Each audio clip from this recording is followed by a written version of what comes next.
Hoje eu tô com o topete bonito, hein? Meu Deus, tá muito bizarro isso aqui, mas é o que temos pra hoje. Acho que o vídeo vai ser curto hoje, e eu sempre digo isso no começo dos vídeos, e às vezes não cumpro, né? E as pessoas estão vendo o vídeo já sabem a duração que ele vai ter no final. Aí eu fico só pensando, o cara ouvindo ali, não, gente, hoje o vídeo vai ser curto, aí o cara olha ali 18 minutos restantes, né? Enfim, foi mal. Às vezes eu me emociono, misturo assuntos, mas hoje eu acho que o assunto é simples mesmo, que são as demissões, né? Não chega a ser demissões nem rescisões, o Grêmio simplesmente não renovou o contrato de Cortez, Diego Souza e Rafinha, né? Contratos que acabavam no final deste ano, e esses três caras estão de saída, assim como os boatos que chegam da arena dão conta de que tem mais gente para sair, tem listas e listas. Claro que muitos não são tão simples como esses três nomes, que simplesmente não renovaram e já era, né? Tem gente que o Grêmio pretende vender, tem gente que o Grêmio não consegue vender, mas precisa repassar para outros clubes com salários altos, e aí é difícil achar clube para esses caras, porque nem todo mundo é trouxa como o Grêmio, né? Por exemplo, para pagar 500 mil por mês para o Everton Cardoso, né? Então tem algumas dificuldades em alguns nomes ali, mas a notícia de que a limpa vai ser grande mesmo, apesar do Denis ter rechaçado essa palavra, né? Ter dito na coletiva, algum repórter falou em limpa no vestiário, ninguém falou que em limpa, não vai ter limpa nenhuma, não sei o que. Aí ficou dizendo, usando, né, umas palavrinhas bonitas ali, e chegou a dizer, não tem lixo no vestiário, não tem lixo, então não vai ter limpa. Mas ninguém tava falando de limpar a laranja podre ou limpar maus elementos, estavam falando de uma limpa no sentido de que a reformulação seria grande, né? E ele rebateu, mas a verdade é que será. E ainda bem que será, né? Ainda bem que será, porque eu tava com medo dessa direção que está se mostrando tão tranquila e serena depois de um rebaixamento, sem terra arrasada, mantendo ali algumas peças da comissão técnica, próprio vice de futebol. Parecia, né, que para eles estava tudo certo, nada de grave aconteceu. Então eu confesso que eu tinha um medo que isso também respingasse no elenco, mas pelo que a gente está vendo vai ser um pouco diferente. O que eu acho dessas? Vamos por partes, né? Porque o que a gente tem de concreto hoje são esses três desligamentos. O que eu acho, tá? Eu acho que são necessários, foram bons os desligamentos, sobretudo pelos salários desses caras e pelas idades desses caras. Acho que o Grêmio precisa dar uma oxigenada no grupo, até mesmo uma rejuvenescida no grupo, sabe? E Rafinha, Cortez e Diego Souza são caras que estão mais pros 40 do que pros 30 já, né? São 30 e tantos anos ali, reta final da carreira. Talvez a gente precise de um gás novo ali, já vai ter experiência no elenco, ficando Kahneman, Jeromel, não sei se fica Thiago Santos, Lucas Silva, acho que ficam também. Então já vai ter gente ali que tá, né, experiência e etc. Agora era demais, né? E sobretudo para enxugar essa folha que o Grêmio vai precisar fazer esse movimento na Série B, né? As receitas vão cair drasticamente e esses caras, sei lá, né? Não sei exatamente o salário deles, mas eu acredito que cada um deles em torno de 500 mil, um pouco menos, assim, com certeza passou de 1 milhão essa economia do Grêmio, talvez quase 1,5 milhão mensais, né?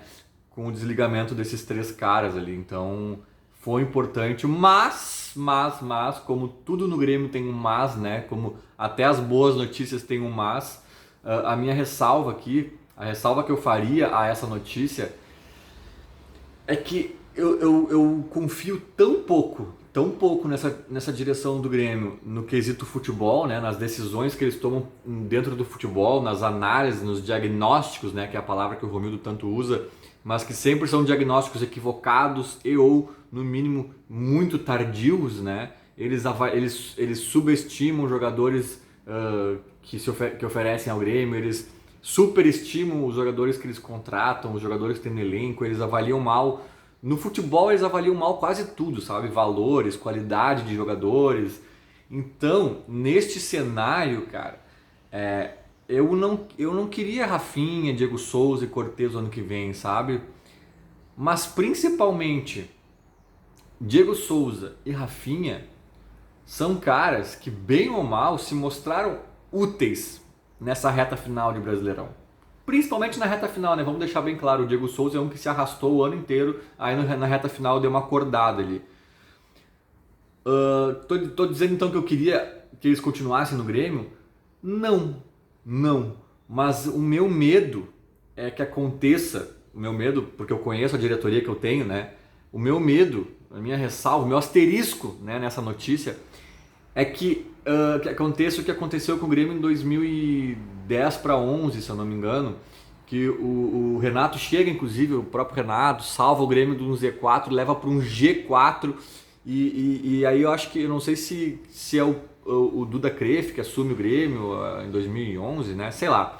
Sei que o presidente inicia o ano liberando o lateral esquerdo Fábio Santos, que era o bode expiatório daquele time. O Renato conseguiu chegar e fazer um time que jogou bem, o Douglas, o Doga 10, né, jogando muito naquele ano, 2010. Aí em 2011, o único jogador que a torcida tinha um ranço era o Fábio Santos, lateral esquerdo, e ele foi liberado pela nova gestão, e que eu acho que era o Duda Cref, mas eu não tenho certeza. E a gente jogou a Libertadores de 2011 com dois caras se revezando na lateral esquerda, chamados Bruno Colasso e Gilson. Bruno Colasso e Gilson. E aí o populismo do presidente da época lá, da diretoria da época, não gosto do Fábio Santos, beleza, vamos liberar ele. Aí liberaram ele, rescindiram, sei lá o que fizeram. E ele foi pro Corinthians ser campeão do mundo em 2011, 12, não, acho que foi 12, e foi ser campeão do mundo com o Corinthians, o Fábio Santos, que pro Grêmio não servia. E a gente jogou uma Libertadores com dois caras muito piores que ele. Então, resumindo, é esse meu medo. Eu quero o Diego Souza como solução do meu time, com essa idade, com esse peso? Não. Eu quero o Rafinha já em fim de carreira como meu grande nome para lateral direita? Não. Sobretudo com os salários que os dois ganham. Agora, se o Diego Souza e o Rafinha estavam jogando nessa reta final de campeonato e até sendo úteis em certa medida, o próprio Cortez estava jogando, na verdade, né? É porque não tinha ninguém para botar, cara. É porque não tinha, porque eles são incompetentes, eles contratam um churim para resolver. Sabe? Então esse é o problema. Essa diretoria é a diretoria que eu falei no último vídeo que renovou primeiro contratou o Luiz Fernando, aí depois viu que foi uma cagada e renovou com o Luiz Fernando, cara. É esse o entendimento de futebol da nossa diretoria. Então assim, eu tenho medo que alguns nomes ali, eu pensava assim, cara, eu não quero que fique pro ano que vem, mas se ficar também, pelo menos a gente sabe que daqui para baixo disso não cai a qualidade, sabe? Tipo, a gente não vai ter ninguém pior que um Rafinha na lateral direita. Agora, sinceramente, os caras vão vender o Wanderson e dispensaram o Rafinha. Eu não sei se nós vamos jogar a Série B com um cara na lateral direita pior que o Rafinha. Eu tenho muito medo que isso aconteça. Então é só esse o meu asterisco, mas avaliando isoladamente as dispensas, né, as não renovações, ok, concordo, faz sentido e são boas notícias isoladamente. O problema é acompanhada de quem vem pro lugar deles, né? Esse é o meu medo. É a mesma coisa que eu dizer do Renato, sabe? Eu acho que o Renato tem que sair do Grêmio, né? Eu acho que o Filipão também ali uma hora saturou, se perdeu numa curva ali e tal. Mas eu falava assim, cara, mas eu não sei se eu quero que o Renato saia porque eu tenho medo de quem eles vão contratar. A diretoria que queria o Doriva, queria o Cristóvão, lembra? Antes de vir o Roger e tal. Então eu tenho medo que o Renato saia. Eu falava isso na época, é só olhar minhas redes sociais, etc. E é isso aí. Às vezes a gente sabe que um cara tem que sair, mas da tua direção é tão incompetente que tu tem medo que o cara saia porque pode vir alguém pior, sabe?